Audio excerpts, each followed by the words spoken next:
ఇవాళ మన స్పెషల్ ఏందనంటే పచ్చాపల పులుసు. పచ్చాపల పులుసుకి నేనంటే పెద్దగా ఏమి వేయను అనేది మీకు తెలుసు. ఇప్పుడైతే దబర కాలింది, నూనె పోస్తున్నాను.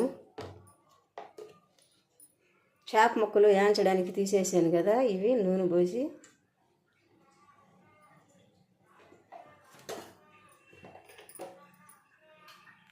చూసారా.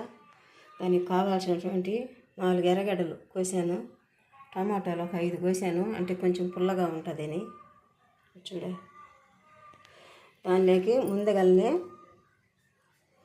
మెంతులు, ఆవాలు, జీలకర్ర, కొంచెం పచ్చెనగపప్పు, ధనియాలు వేయించి మెత్తగా పొడి చేశాను. 4 తెల్లబాయలు వేసాను. తెల్లబాయలకైతే పొట్టు తీయబడలేదు.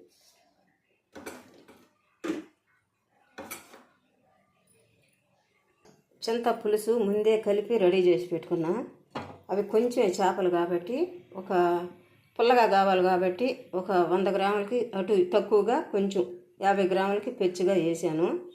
ఇప్పుడు దీంట్లోకి కావాల్సినట్టు వేస్తాను. చూడండి, బాగా కాగింది.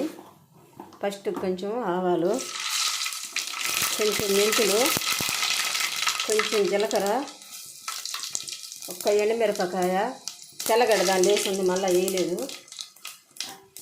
కొంచెం అంత కరివేపాకు, కొత్తిమీర, చూసారా, ఎర్రగడ్డలు,